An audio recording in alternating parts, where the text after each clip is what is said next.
और बीजापुर मुठभेड़ में नक्सलियों से लोहा लेते हुए छत्तीसगढ़ के 2 जवान शहीद हुए हैं। बलौदाबाजार भाटापारा के जवान नरेश ध्रुव और बालोद की वासित रावटे ने इस मुठभेड़ में अपने प्राणों की आहुति दे दी। इसके बाद बालोद से बलौदाबाजार तक, रायपुर से बीजापुर तक मातम पसर गया है। 2 तस्वीरें हम आपको दिखा रहे हैं, दोनों ही जवानों के फोटो और उनके परिवारजन। बालोद और बलौदाबाजार, ये दोनों ही जवान जो कि यहाँ नक्सलियों से लोहा लेते हुए शहीद हो गए हैं। ये बालोद की तस्वीर है जो कि हम आपको दिखा रहे हैं, और इधर नरेंद्र ध्रुव जो कि शहीद हुए हैं।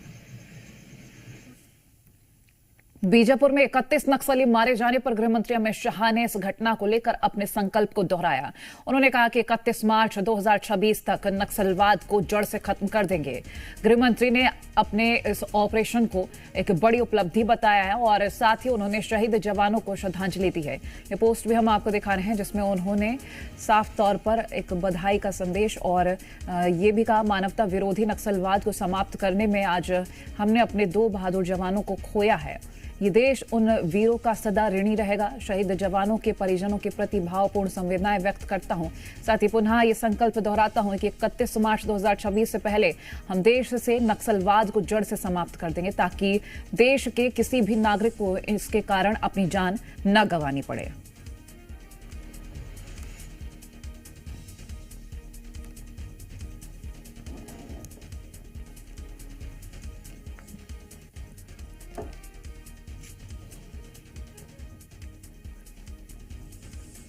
और बीजापुर से पवन दुर्गम और हमारे सहयोगी सत्यप्रकाश जुड़ गए हैं और अनूप अवस्थी जगदलपुर से जुड़ गए हैं। पहले पवन, मैं आपके पास आना चाहूंगी।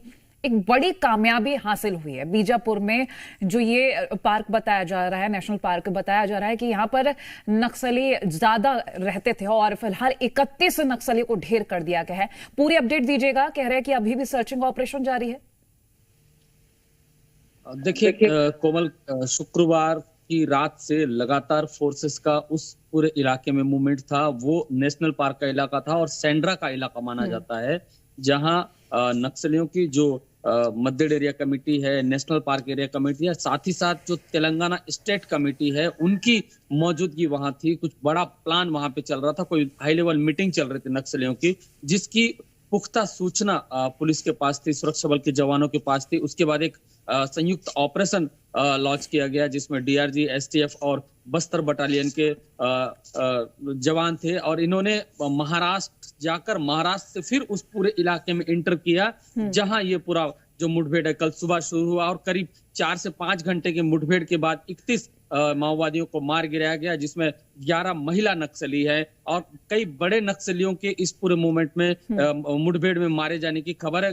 फिलहाल उनकी शिनाख्ती नहीं हुई है, शिनाख्ती के बाद समझ में आएगा, लेकिन कुछ बड़े नाम हैं जो उस पूरे इलाके में, नेशनल पार्क इलाके में ऑपरेट करते थे, जो करीब 2-2.5 दशक से वहां ऑपरेट कर रहे थे, उनको मार गिराया गया है। दुखद बात ये रही कि हमारे जो 2 जवान हैं वो इसमें शहीद हो गए और 2 जवान फिलहाल घायल हैं। आपने जिक्र किया अमित शाह जी के पोस्ट का, जिस तरीके से टारगेट 2026 को सेट किया गया है, उसके बाद दक्षिण बस्तर में, खासतौर से बीजापुर, सुकमा और तेलंगाना का जो रीजन है, जो बॉर्डर है, उस इलाके में उसका प्रभाव सबसे ज्यादा दिखा था। वही इलाका था पुअर्ती, जहां जो हिडमा है, जो मास्टरमाइंड माना जाता है, बड़ी बड़ी घटनाओं का बटालियन का हेड माना जाता है, उस इलाके में कैंप खोले गए हैं। उस इलाके से एक तरीके से नक्सलियों को निश्चित तौर पर और कहीं ना कहीं इसका फायदा भी होता नजर आ रहा है। मैं लौटती हूँ आपके पास। सत्य, आपके पास आना चाहूंगी।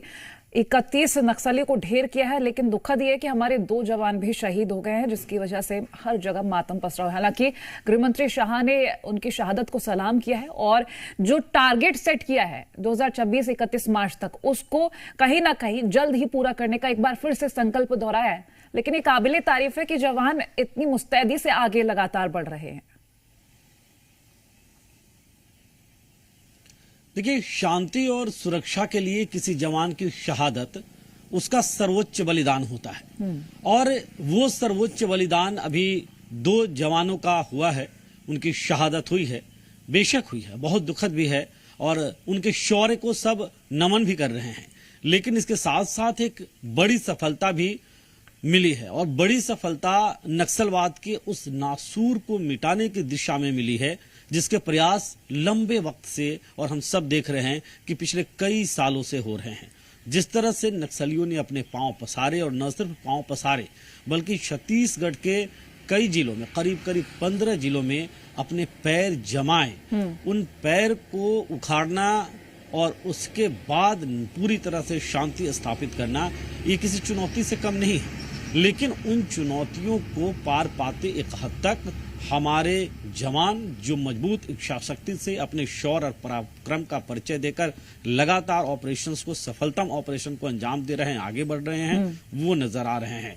सरकारों की इच्छा शक्ति भी नजर आ रही है, क्योंकि टारगेट रख दिया गया है मार्च 2026, और जिस तरह से कार्रवाइयां देखने को मिल रही है, और देखिए न सिर्फ गोली से बल्कि योजनाओं के जरिए भी लोगों को मुख्य धारा में वापस लौटाने की योजनाओं के जरिए भी नक्सलवाद के नासूर को खत्म करने की कोशिशें हो रही है। और यही वजह है कि बहुत सारे नक्सलियों ने सरेंडर किया, गिरफ्तारियां भी हुई हैं। कुल मिलाकर साम दाम दंड भेद नक्सलवाद को खत्म करने के लिए आजमाया जा रहा है, और जो कि काम भी आ रहा है। मैं लौटूंगी आपके पास। हमारे साथ अनूप अवस्थी जगदलपुर से जुड़े हैं।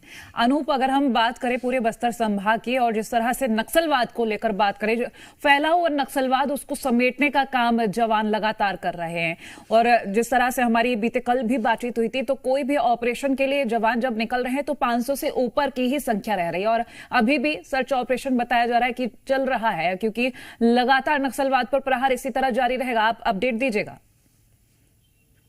बिल्कुल कोमल, जिस तरीके से ये मुठभेड़ हुई है, अगर हम इसकी प्रमुख बातों को देखें तो इस बात को ध्यान देना होगा कि फोर्स ने पूरी ताकत के साथ और पूरे इंटेलिजेंस सूत्रों के साथ में ही इस ऑपरेशन को अंजाम दिया है।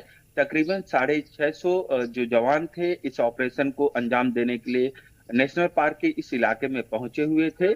ये जो मुठभेड़ है तकरीबन 8 घंटे चली। सुबह कल पहली गोली चली थी और लगातार 8 घंटे तक, दोपहर 4 बजे तक ये मुठभेड़ होती रही। 1:45 तक ही जो फोर्स के जवान थे उन्होंने 31 माओवादियों के शव बरामद कर लिए थे। उसके बाद भी यहाँ पर मुठभेड़ हुई है। इलाके में सर्चिंग जारी है, क्योंकि इस इलाके में अभी भी फोर्स के जवान मौजूद हैं। ऐसे में ये कहना अभी भी जल्दबाजी होगी कि जो संख्या है माओवादियों के मारे जाने की वो सिर्फ 31 है। हो सकता है सर्चिंग के बाद और भी बड़ी संख्या में माओवादियों के शव इस इलाके से बरामद कर लिए जाएं।